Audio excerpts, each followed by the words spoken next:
Download the AllStar app. Make your picks for UFC fights, challenge your friends, level up and win prizes. Link in description. Get it now.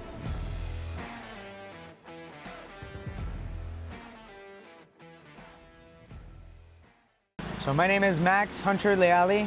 I'm 28 years old from Hong Kong, and I train out of Versus Performance, Syndicate MMA, and Bangtao MMA. I am 4-2-1 currently, and 7-4-1 in Muay Thai. So I moved to Hong Kong when I was 11. So I was there from 2006 all the way until 2022.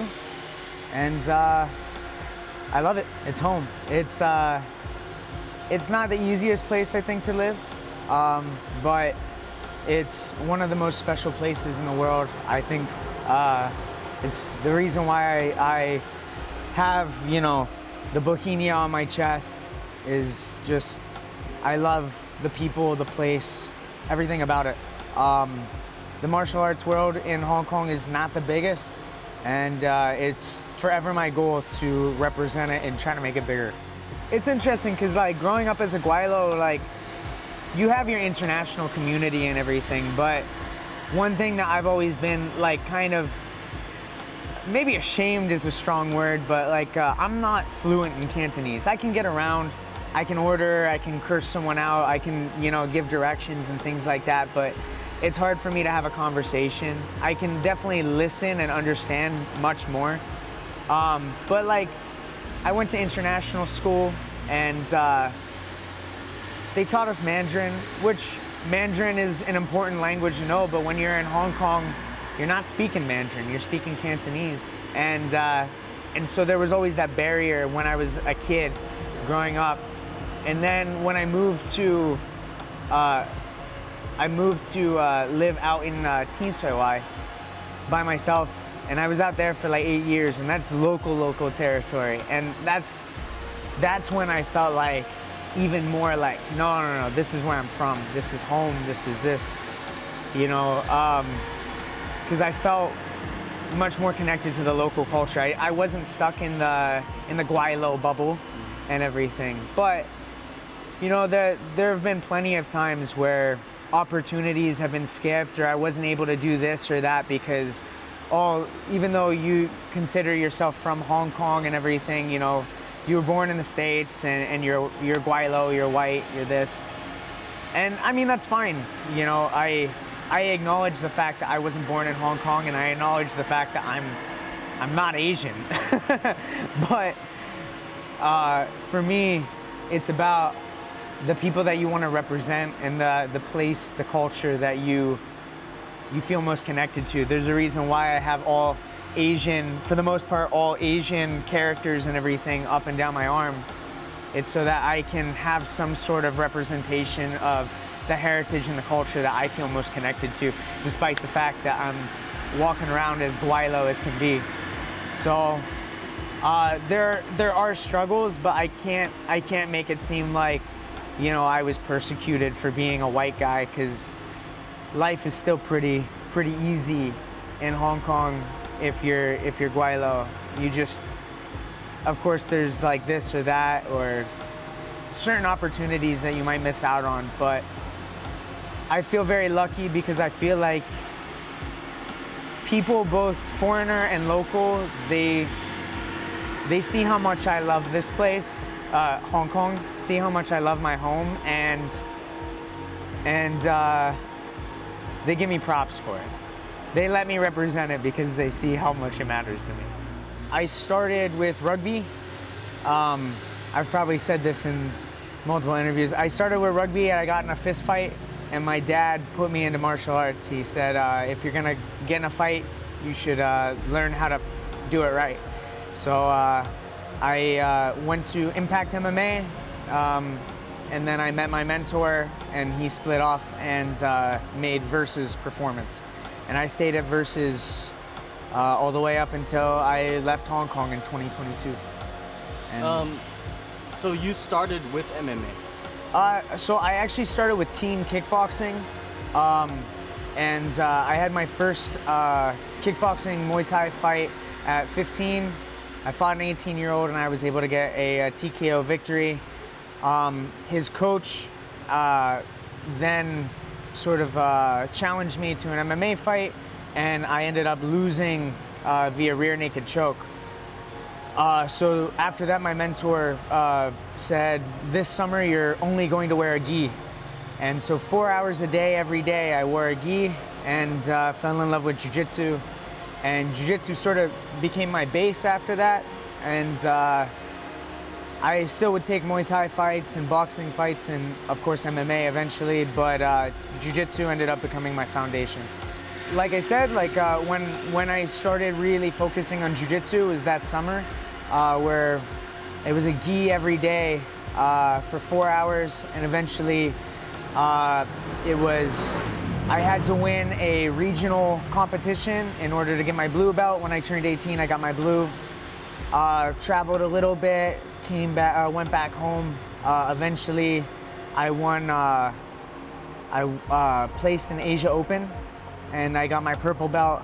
And I was competing a lot at purple belt. I competed in Worlds. I competed all over the place. Won quite a few medals. And then, unfortunately, I tore my ACL, so I was unable to go to Worlds again. But I got my brown belt in 2020, and I've been a brown belt since. For me, I fell in love with MMA the moment I saw Forrest Griffin versus Stephan Bonnar fight. I remember watching that fight and thinking, like, I want to do that. So when I met my mentor, I said, like, I want to be a professional MMA fighter, and I was 13 years old. And he told me, let's see. And I just kept training. I've had a lot of injuries and a lot of everything, and I went professional. I technically had my first pro fight in 2015, but then we couldn't find me anymore in 2016, so I actually went back to amateur and I fought amateur Shuto. I became Hong Kong's first amateur Shuto champion at bantamweight, where Ramina Sato Sensei invited me to represent Hong Kong and Japan in the All Japan Shuto competition. So I was the first person to represent amateur Shuto, Hong Kong for amateur Shuto. I placed third, and then I got my license and ended up being the first person to represent Hong Kong for professional Shuto as well. I fought a lot in 2016, 17, and 18 between Muay Thai, boxing, and MMA. Unfortunately, I tore my ACL at the end of 2018. And as I was coming back in 2020, COVID hit.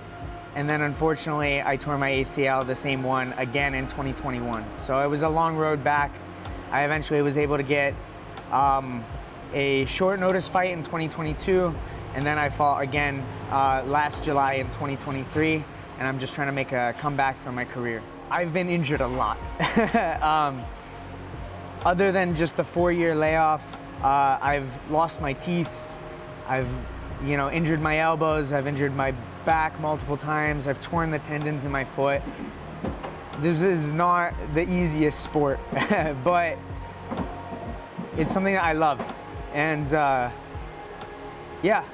it's, for me, doing something that I love and being able to show people how amazing martial arts is and how life-changing it can be. The discipline that comes with it and the journey, it's priceless. And in that time period, especially when I was going through all the ACL injuries and everything, I had to learn who I was outside of being a competitor, and that was learning that I'm actually a pretty good coach. And I actually love teaching, maybe more than competing. I love giving people knowledge and information and then seeing them be able to use that and grow and learn. And it's the reason why I started my own company, Leali Fitness MMA, or LLC. And it's the reason why I'm coaching online and trying to spread my jiu-jitsu, my grappling, my MMA to whoever is interested. Because for me, this journey is priceless. Not even just to be a professional athlete, but in everyday life, it gives so much. Humility, discipline, you name it. So I at the end of in 2022, I moved to Las Vegas. I'm friends with both Ramona and Sasha from Hong Kong, and they both got into the UFC.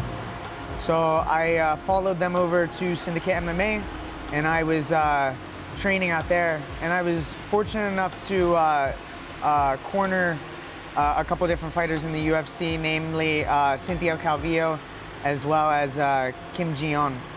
And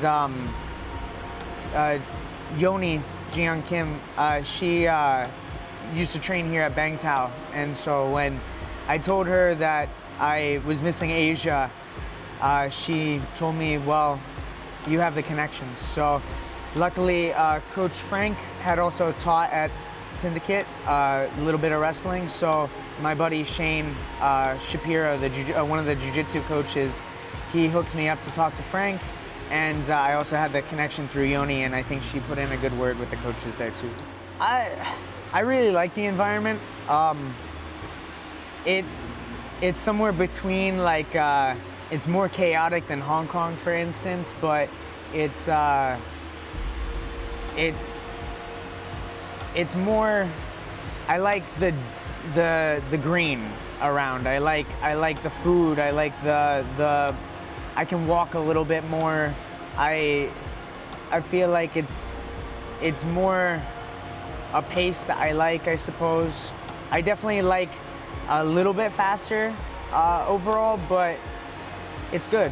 I can be here for a long time and I won't feel too antsy. One of the things about Las Vegas for me was that after a while, it was all beige and there wasn't so much to do, that wasn't expensive or like a far drive away. And yeah, I just feel more connected to the environment around here than I do in Las Vegas. I think in 2018, I was fortunate enough to kind of get to the highest points in where I wanted to be. And then unfortunately, I had some of the worst injuries that you can have, and I had to battle through it and progress in a lot of different ways. And I think I'm a more complete fighter now than I was back then. I think the people that I've met in this journey have been the best thing about it, because the fighters that I've met and trained with, so many of them are just absolutely amazing people. Not just martial artists, but people. And I'm very grateful for the coaches, the journey, everything, because it's all made me better. Even outside of the MMA career, it's made me a better person. But where I am MMA-wise, I'm still trying to fight. I'm 28. I feel like I still have a lot in me, but I definitely have a number in my head before I want to be in a higher promotion. I'm very fortunate and grateful that Kai Asakura was able to get me this fight in Deep coming up. And you know, my mentor fought in Deep, like way back in like Deep 20. And so for me to be able to be fighting in a promotion with so much history and lineage, even if it's not necessarily the most well-known promotion worldwide, it's still one with deep history. And I feel very lucky to have represented Hong Kong in both Deep and Shooto, two lineage brands. And but I do want to keep going with this and eventually get into maybe Ryzen or One or get on Contender. And I wanna be one of the first to represent Hong Kong in those places too. Obviously, UFC has had 2, maybe number 3, or Ryzen. I don't know if we've had anybody from Hong Kong be there, but I want to be one of the first. For sure, I think Bangtao, as long as they'll have me and everything, I think this is my team. Of course, I always want to keep my connections with Syndicate. I love Syndicate MMA, and if I could just pick up Syndicate and put it here, and then pick up Versus Performance and put it here, it would be amazing. But at least it gives me the places that, you know, if I'm ever in Vegas, I know exactly where my team is. If I'm ever in Hong Kong, I know exactly where my team is. Same with Tokyo. I have my 2 teams in Tokyo, and I think those things are important. But I think for a fight camp place or for a place of general training, I feel very quickly, I feel a connection to Bangtao, and I really like this area and this place. We'll see if this ends up being a place of permanence, or if this is a place of I go somewhere and I teach and then I come back for fight camp, because there are some opportunities coming up that might allow me to be traveling back and forth, and I love coaching and I love the idea of that sort of challenge as well. So for me, in the next couple years, it's trying to find the balance of being able to have the stability of being a coach and build up programs in several different gyms or one gym, and then as well as you know, having that number of fights in my head. I have that specific number, and I believe that I'll win those fights. I believe that I'll be in a place that I can get into a good brand, and maybe even choose which brand I want to go into. And if that happens, then great. That's exactly what I want. And then from there, we continue our goals. We try to get top 15, top whatever. But if that doesn't happen, I also know that I can build up somebody else to do it. And I have the faith in myself that I'll be happy building up programs and becoming a damn good coach, and building the next fighter to go even farther than me. So in the next 5 years, I see myself coaching, teaching, and fighting in a top brand, and coming out here to Thailand every time I have a fight camp. That would be the goal. Thank you. It's been a hard 15 years if you've been there that entire time. And if you haven't, if you've only known me 1 year, 1 day, whatever, I'm grateful for you, because I'm here because of you. Thank you.